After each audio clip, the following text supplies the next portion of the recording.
Welcome to week 13. We will be covering chapter 14, sexually transmitted infections. Before we get started, I would like to thank you guys for following along this semester. I know it hasn't been an easy one to learn fully online, but really appreciate all of the questions and your participation. Thank you.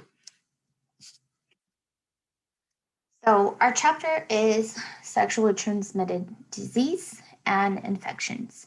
So, the difference between infection versus disease is the disease has to be transmitted by sexual contact versus an infection has to be doesn't have to only be sexual contact but also other means which we will discuss further. A person can be infected with an STI and be able to transmit the disease without feeling sick or looking sick.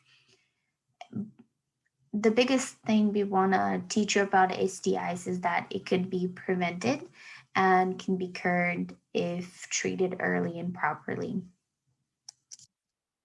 The major infections that we have are HIV and AIDS, chlamydia, gonorrhea, HPV, herpes, hepatitis, and syphilis.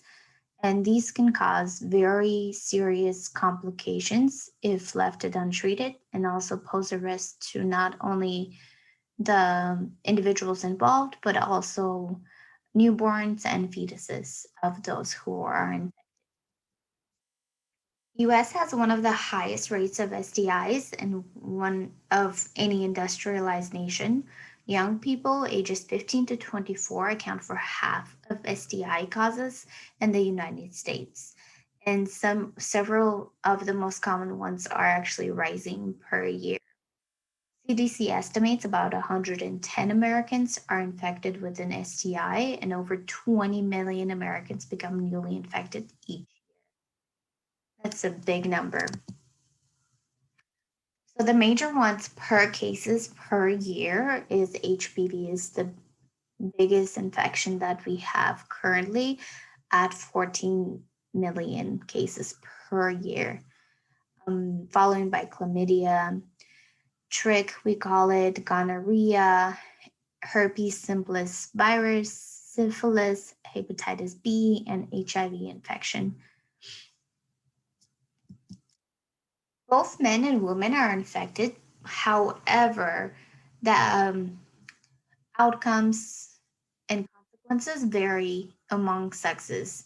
Women tend to experience sexually transmitted infections with a lot of more problems than males in both biological and biological and social reasons.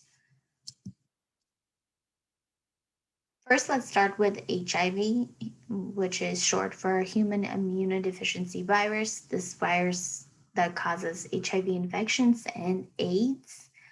AIDS stands for acquired immunodeficiency syndrome. This is generally fatal, incurable, sexually transmitted viral disease. There's about 78 million people who have been infected with HIV since the epidemic began in 1981. Tens of millions of people have died from AIDS and HIV. In the US, about 1.1 million people are living with HIV infections. And this is a scary number. 1 out of 7 are unaware of their infection. So they could be spreading it even more with however many partners that they have. HIV infection is chronic progressive viral infection that damages the immune system. So if you have HIV currently in a pandemic, you should really be aware of your surroundings because the immune system is already lowered and the COVID-19 would destroy that person's immune system. The reason HIV is so good at what it does is due to CD4 T cells. These are white blood cells that help coordinate the activity of the immune system. And those CD4 T cells, we call them just T cells for short, are the target for HIV infections. A decrease in the number of T cells correlates with severity of HIV related illness because the lower the T cells, the further the infection has been spread. People with AIDS are vulnerable for a number of serious, often fatal, secondary or opportunistic infections. The asymptomatic or incubation period of HIV may be ranged from months to 20 years. So you could be exposed to HIV when you were a teenager and won't show up until 20 years later, which is why the infection spreads and why you should get tested. Transmitting the HIV virus. HIV lives only within cells and body fluids, meaning that you can't touch a person with HIV on their skin and get HIV. It has to be through body fluid. You can also get it by blood, so blood products, semen, vaginal and cervical secretions, rectal fluid, and breast milk. Blood products, elements of whole blood such as plasma, platelets, red blood cells that are used in replacement of therapy. There are three main routes of HIV transmission, and those are specific kinds of sexual contact, direct exposure to infected blood, and contact between HIV infected woman and her child during pregnancy, childbirth, or breastfeeding. So that is why when somebody spills blood in the university, it's a hazard and you're not allowed to touch it until the cleaning crew can come, even if it's just a little bit, couple droplets of blood. You just don't know who is carrying what infections with them. So you want to make sure not to touch them.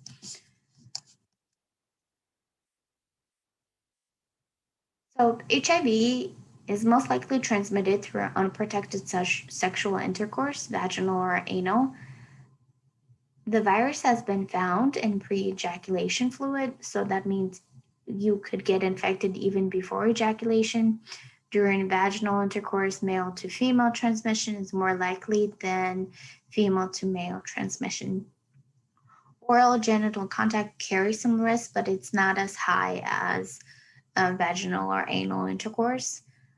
Among Americans with AIDS, the most common means of HIV exposure is sexually active men between men, so men who have sex with men. Heterosexual contact and injection drug use are the next most common means of exposure among Americans. It will be easier to see in the graph over here. So 67% of men who have sex with men are are shown to be HIV transmission. Then we have heterosexual, 24%, and 9% is split between just injection drug users and also men who have sex with men, injection drug users. That is why they, all of the ads and promotional campaigns always say do not share. If you are doing drugs, do not share your drug injection equipment because it could transmit HIV, especially if you remember how 1 out of 7 individuals carry HIV but do not have any symptoms and are not aware that they are infected. So needles used to inject drugs often become contaminated with the user's blood, which where HIV is located. HIV can be transmitted through subcutaneous and intramuscular injections from needles or blades used in the acupuncture, tattooing, rituals, carrying, piercing of any body part. HIV transmission from mother to child is also called vertical or perinatal transmission. It can occur during pregnancy, childbirth, or breastfeeding. Cesarean delivery reduces risk.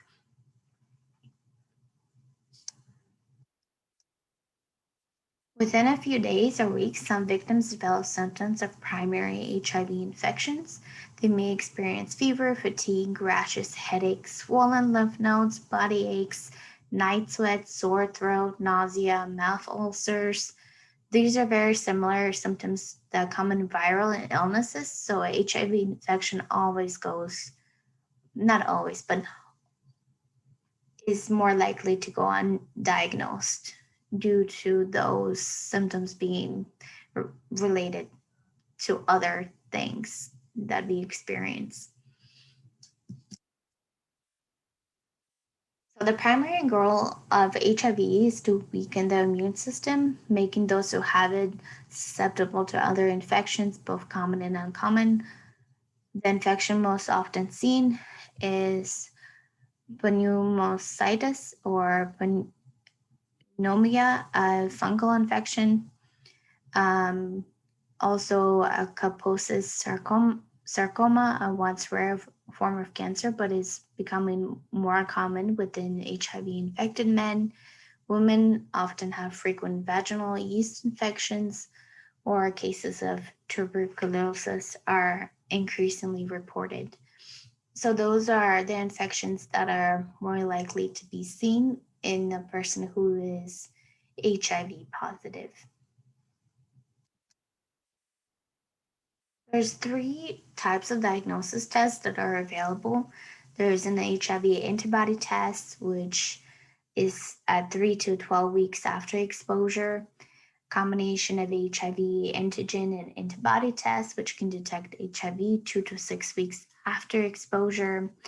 And then there's also NATs, which are short for nucleic acid test, which tests directly for HIV or RNA and can detect infections 1 to 4 weeks after exposure. Being tested is once is really not enough, especially because you really don't know if you have multiple partners, you really don't know if you have been exposed or not. So HIV positive diagnosis resulting from presence of HIV in the bloodstream, also referred as seropositive. So definitely, if you think you were involved with somebody who has HIV, definitely test more than once, because all of those tests are in the time frame of when you would think you would know.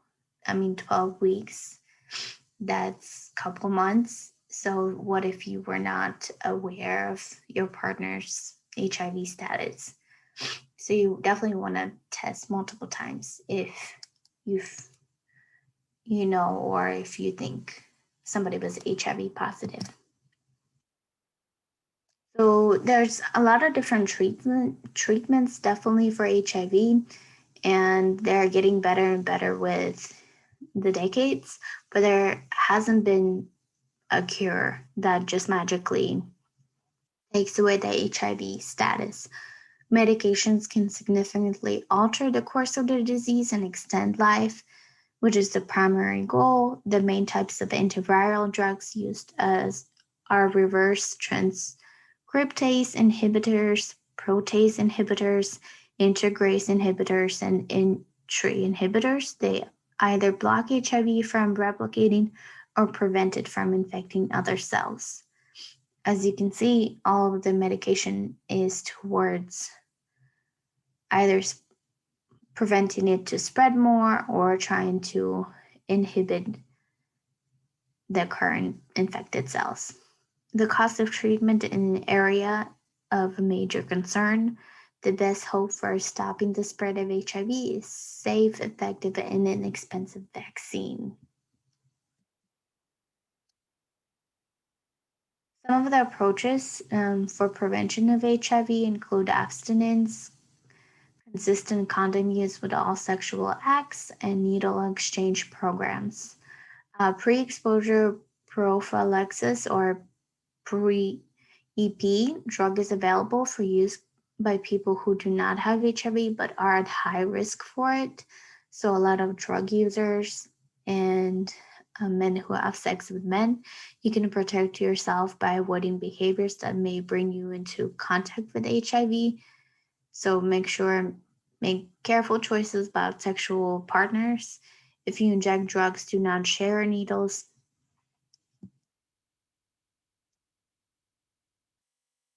So of course, there's a different levels of risks. The no risk situation is abstinence, which is not always the best thing to teach.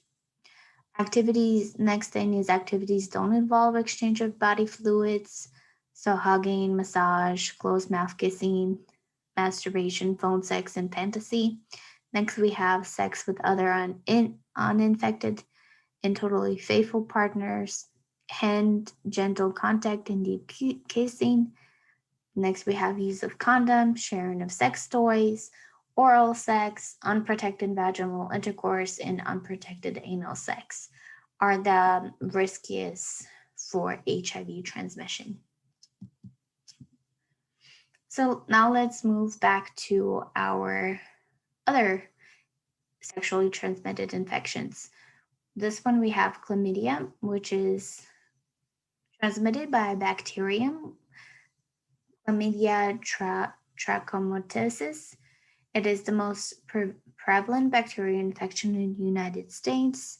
It could be transmitted by sexual contact with penis, vagina, mouth, or anus of an infected partner. It can be transmitted perinatally during the birth process, leading to eye infections.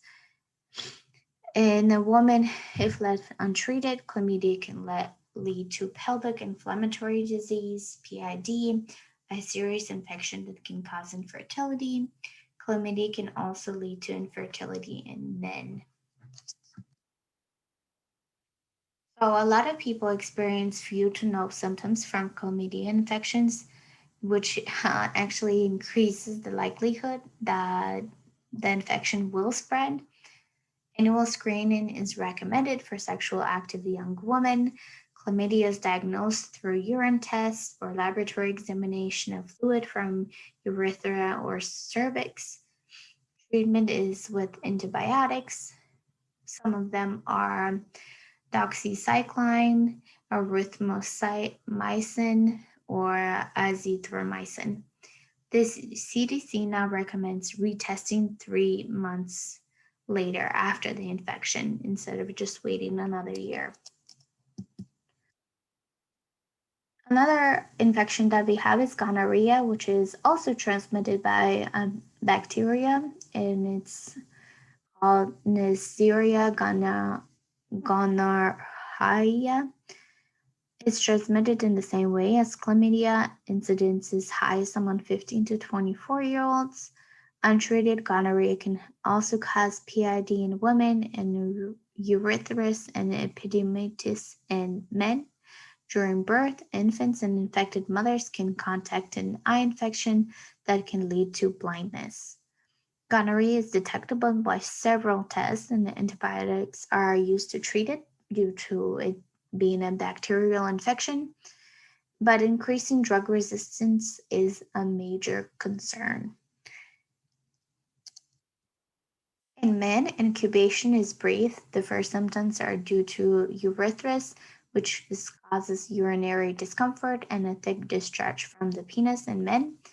Many men have minor or no symptoms. Most women are asymptomatic. Some will experience urinary pain, increased vaginal discharge, menstruation cramps, and they may develop abscesses and Bartholin's glands. About 40% of with untreated gonorrhea develop into PID. Gonorrhea can also infect the throat and rectum. So let's talk more about PID, the pelvic inflammatory disease, which we know is an infection that progresses from vaginal and cervix to the uterus and viductus and pelvic cavity. It's a major complication. 10 to 40% of women with untreated chlamydia or gonorrhea.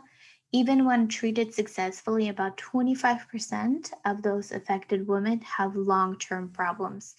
It is the leading cause of infertility in young women. Some women, especially those with PID from chlamydia or maybe asymptomatic, others may feel very, very ill. Many women have abnormal vaginal bleeding. This diagnosis is made on basis of symptoms, physical examination, ultrasounds, and laboratory tests. Lapar- Laparoscopy, examination of the internal organs by inserting a tube containing a small light through abdominal incisions. Antibiotics usually are started immediately. In several cases, the woman may be hospitalized and been given antibiotics intravenously, so through your vein. It's important that women's partners be treated. Now let's talk about the most common one, HPV, human papillomavirus. Polymorphovirus. The virus that causes human warts, including genital warts, and is responsible for many genital cancers and virtually all cervical cancers. So, genital warts, a sexually transmitted viral infection characterized by growths on the genitals, is caused by HPV. Most common infection in the US, with roughly 80% of sexually active people infected at some point. So think about that. Only 20% of people in America do not have HPV at some point in their life. And it is usually spread through sexual activity, including oral sex. Body clears an infection within 2 years in most cases, but other infections persist. Infection with a high risk HPV strain can cause cancer. HPV vaccinations. Currently, just one, Gardasil 9 in the United States. I'm sure if you've ever watched TV, there's all sorts of commercials for getting vaccinations for HPV within children. You usually want to start the HPV vaccine in boys and girls around 11 to 12, and then also recommended for several adult groups if they did not get it younger. But you want to repeat it 3 times after your first vaccine. Genital warts are usually diagnosed from appearance of lesions. HPV infection of cervix are often detected on routine pap test, which women get done at a gynecologist every year, or should. Anyone who has ever had HPV should inform all partners. Genital herpes, a sexually transmitted infection caused by the herpes simple virus. There are two types of different herpes simple virus, HSV1 and HSV2. They cause genital herpes, and the other one causes oral labia herpes, cold sores. Both types are spread by skin to skin contact with infected areas, often during sex or by kissing. Oral sex can transmit both types between the mouth and genital region. HSV is generally a lifelong infection. HSV1 is so common that 50 to 80% of adults have the antibodies for it. Newborns can occasionally be infected, with 35% who survive are likely to have some form of brain damage. So it's very important to watch out if you're wanting to get pregnant or your partner is, to make sure to get tested before you try. Most who are infected with HSV have no symptoms. Those who know the symptoms often first notice with them within 2 to 20 days of having sex with an infected partner. The first episode frequently causes flu-like symptoms in addition to genital lesions. Newly diagnosed people experience 5 to 8 outbreaks a year with decrease in outbreaks over time. Outbreaks can trigger by stress, illness, fatigue, sun exposure, sexual intercourse, and menstruation. Genital herpes are diagnosed on the basis of symptoms. So, samples of fluids from lesions may also be used for evaluations. There's no cure for herpes. Antiviral medication can be taken at the beginning of the outbreak and can shorten the severity and duration of the symptoms. However, there is no vaccine currently, but research is ongoing. Hepatitis B, an inflammation of the liver, which can cause by infection, drug, or toxins, some form of infections. Hepatitis can be transmitted sexually. Um, the hepatitis B virus, HBV, is found in all body fluids and can be spread through non-sexual close contact. Many people infected with HBV never develop symptoms. Mild causes may cause flu-like symptoms. As the illness progresses, nausea, vomiting, dark-colored urine, abdominal pain, and jaundice may occur. People sometimes recover completely but they can become chronic carriers of the virus. Chronic hepatitis virus can lead to cirrhosis, liver failure, and liver cancer. Blood tests diagnose hepatitis B, analyzing liver function and detecting the infected organisms. There's no cure for hepatitis B virus and no specific treatment for acute infections. Hepatitis B vaccine is safe and effective. So for this one, you definitely want to prevent. Syphilis, sexually transmitted infection caused by the bacterium Treponema pallidum. Passes through any break or opening in the skin or mucous membranes, can be treated effectively with antibiotics.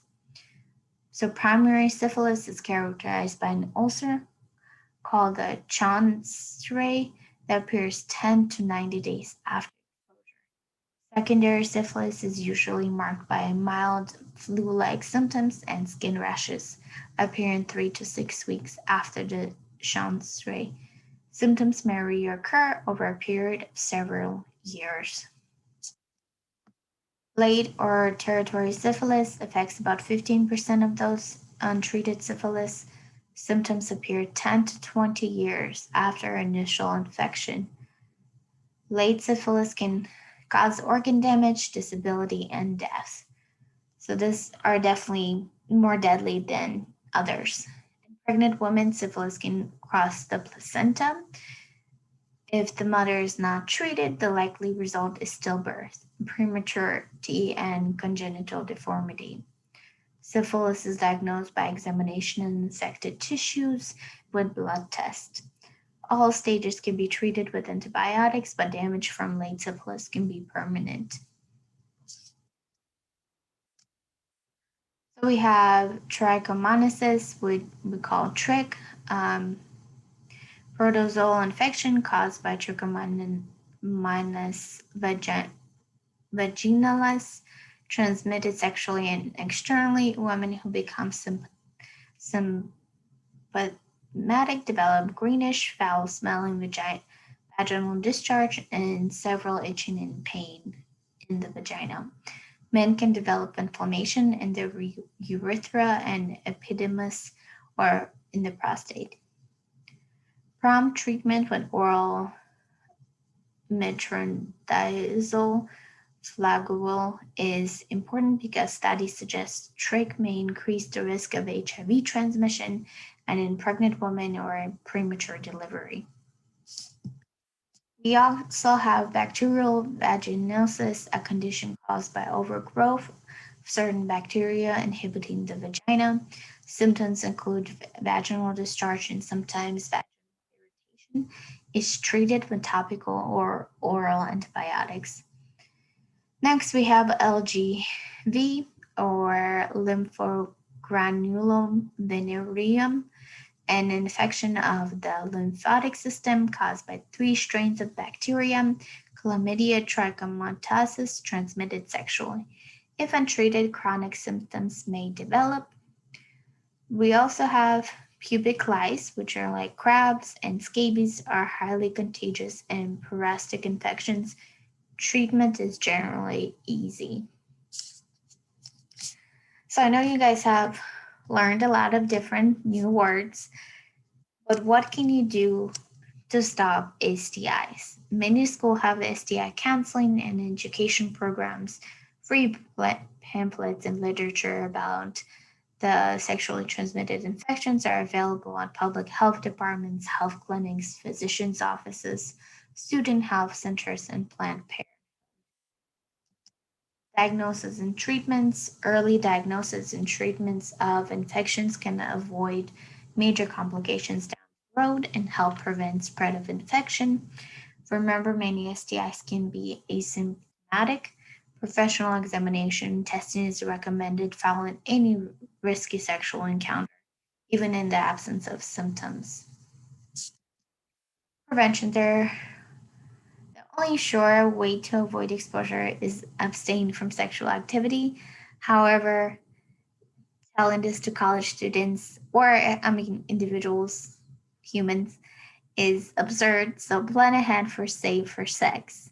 If you're diagnosing with an STI, begin treatment as quickly as possible. Please inform your partners. Avoid sexual activity until treatment is complete, because from this lecture, we know how quickly it spreads, and in some cases, it has major lifelong consequences. So, test your knowledge. Worldwide, what is the primary means of spreading HIV infection? A man with an STI is more likely to transmit the infection to a female partner than vice versa.